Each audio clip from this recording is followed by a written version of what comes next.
Okay, so the first step is you're literally going to lay your hand down on the paper and you're going to trace it. It's really important that you keep your pencil straight up and down when you trace around your hand. You're going to trace lightly because you will be erasing this line. So trace it lightly. You're going to go around each finger. Again, it is very important that you keep your pencil straight up and down.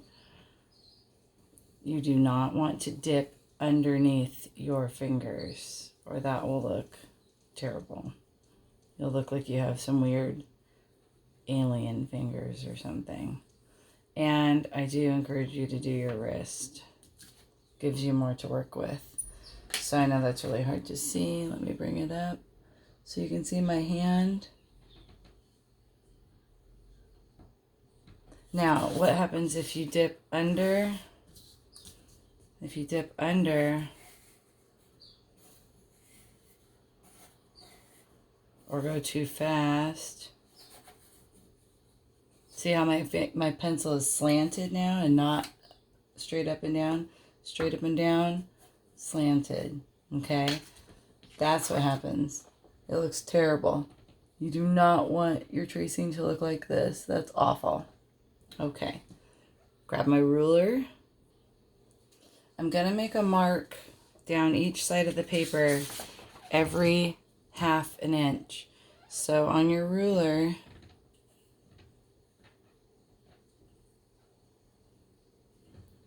the half inches are in between the inches. So 1 to 2, the line in between them is the half inch, okay?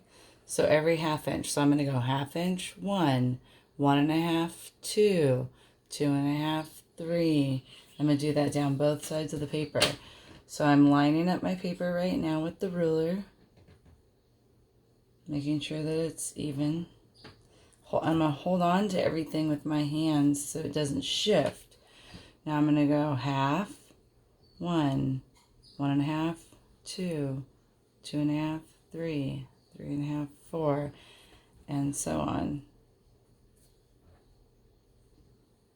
Okay, I just finished this side. Now I have to do this side, so I'm going to do the same thing. I'm going to line up my paper. I'm using a 9x12 paper. I'm going to do exactly the same thing. Half, 1, 1.5, 2, 2.5, 3, and so on. The purpose of doing the two measurements on both sides of the paper is you must always have two marks to make a straight line. So if I only did this side, I would have this side every half an inch. But if I didn't do a mark on this side, I could lay down my ruler crooked. So instead of having a line that is nice and straight from point to point that I just measured out, I might have a line and that looks kind of like this, or maybe I think I'm straight and it starts to go like that. And so then that would look really bad. That's not straight at all.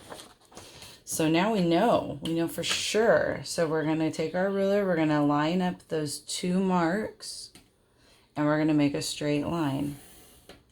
And we're going to continue to do that until we get down to the hand, and then we're going to be doing our surface contouring. So I'm making sure that I've aligned them nicely. Okay, so we're almost to the hand. So we're going to have a few changes when we get to the hand. Now we're going to go straight, and we stop when we get to the finger, and straight. What we're going to do when we get to the finger is we're going to curve it because the finger is round. So we're going to curve that line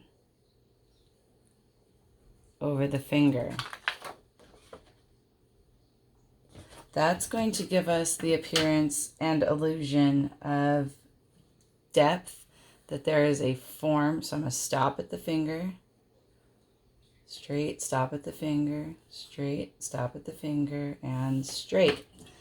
So now I'm going to curve those. So when I got to the fingers, now I'm going to curve over them. So this is going to give the illusion that our hand is under this like striped fabric, if you will. an illusion of surface contouring. Okay, so that tip of the finger kind of was already curved right on the line, so I just went with it. Okay, now one thing that makes this added like extra illusion is if instead of going straight between the webbing of the, like where the webbing would be in the finger, you're kind of creating webbing. So when I'm all done, I will go back and I will erase that,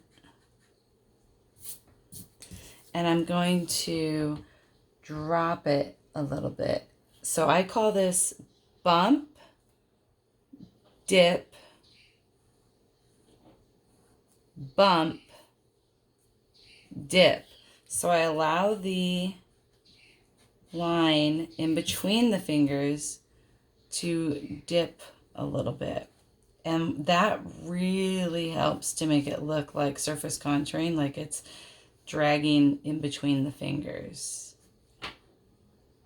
Okay, so now you can kind of see what I'm talking about. So we have bump, dip, bump, dip, bump, and then back to straight. We're going to continue to do that. And I'm going to continue to use my lines, my 2 dashes. So straight, stop.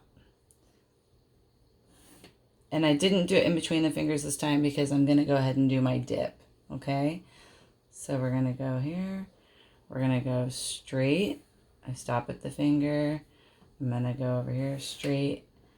I am going to make little marks there just to let me know where my line needs to be. That is a good idea. Otherwise, you could get confused really easily. You want to make sure that you're not accidentally aligning your ruler with the next line down. That's why I'm going one line at a time as I work my way down, because I don't want to get confused and make my lines go to the wrong dash. So I'm just bumping over the fingers, bumping over the fingers, bumping over the fingers, and I'm going to dip in between. Dip. Very subtle, just a slight. Okay, I'm going to dip in between, and then I just kind of clean up the straight line that I had there. And the pinky was right on the line, so it's fine. So we continue to have this process as we go. Okay, now I've extended that down the fingers, and now I'm out of fingers. So now this is where my knuckles are and where the meat of my hand begins. Notice that I just continued as if the fingers continued right here. So I continued to do the bump, dip, bump, subtle dip, bump, very subtle dip, bump, and back to straight. Okay, so now we're just going to continue. We're going to continue to get our straight line. We're going to stop at the hand. We're going to get our straight line. And now this is going to become a very subtle arch. I am going to continue to use a little bit of the bump, dip, bump technique to kind of showcase where the knuckles would be. So I'm going to curve, bump, dip, bump, dip, bump, dip, curve, bump. Okay, so it's very soft and subtle. Okay, you can still see a little bit of the bump, dip, bump. As we get down, we're going to smooth that out to just a curve across the hand. So let's do the next one. So the next one's straight across, a little bit in between the finger and the hand, the thumb and the hand. Okay, so now again, we're going to, let's go ahead and bump the thumb. It's pretty much already done for us because that's exactly where my thumb was. Now we're going to say a very subtle bump, very subtle dip, very subtle bump, very subtle dip, bump, very subtle, and bump. Okay, so now you can see how much it's starting to mellow out. The next one I'm just going to do straight across. Not straight across, curved across. But without any dipping, just a bump. This one will just be a bump. So this time I'm just going to go like this. Each time, just like on your surface contouring practice that you've been doing the last 2 weeks, these are parallel. They run consistent, the same width across from each other each time. So these are running parallel and they're following the outline. They're following the outline of the finger. So the finger is round, therefore you get a curved line. That's why we're slicing these fingers like as if you were slicing a hot dog, right? And my thumb here with a curve and a dip in between. I'm going to dip that one a little bit too. Again, the idea of that is to make it kind of appear that the fabric is draping in between, if you decide to call it fabric. That's kind of what the illusion is that the hand is under striped fabric. Okay, and now we're going to continue back down kind of like to normal. Now we're just going from edge to edge of the paper, straight lines until you meet the hand, right? So now I'm going to go bump. Uh-oh, but I have to connect it to the thumb a little bit. So I'm going to go bump. And again, I'm running parallel to the line that was just there. There's no question about where I'm going. I understand. I'm going to keep it parallel to that line. So don't let the extra space confuse you. You know what you're doing. You're matching it exactly to the line that was there before it. So don't get confused just because there's this weird space. Now I'm going to do the same thing with the thumb. I'm going to bump it over the thumb and follow. I'm following that outline. There's no confusion necessary. I'm following that last line and just running parallel with it. Okay, voila. So don't let that area get tricky. You're just going to be consistently spaced right there. Okay, so we'll do that again. We're going to curve it and curve it. And then they just kind of become one.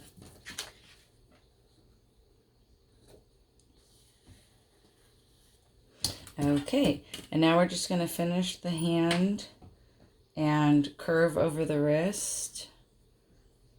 We're essentially just about done with the thumb. And it's a good idea to splay your fingers out when you trace. Splay, open them so that you have more to work with. So now we're just going to go from edge to edge and curve it. That's it. Just a curve now.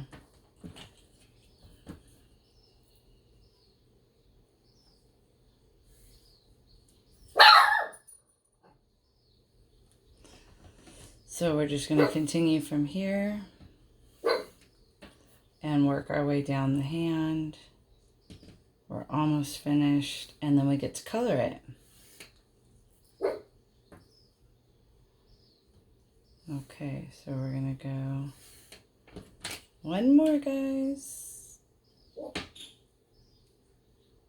Okay, there we go.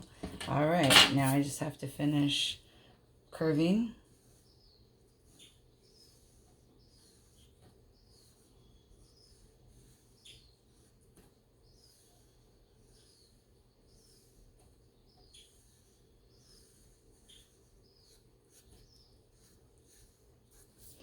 Okay, and that's basically our template to work with. We have this illusion. There's one thing we have to do still before we can consider coloring this, and that is we have to erase our outline. So that is the outline of our hand that I'm erasing. And the reason for that is then it really pushes the illusion that, or at least lighten it up a little bit. Because you might want to use it when we color it to add some definition of darkness. And I'll talk about that in a separate video I'm going to do. So for right now, you've got your layout, and then we're going to talk about coloring in the next video. I am going to lighten up the outline though, because I want it to look like, before I do any coloring, because I want it to look like the hand is under a piece of fabric, because that's the illusion. So when I start to erase the outline, you'll see this just goes fluid right over the hand. Okay, stay tuned.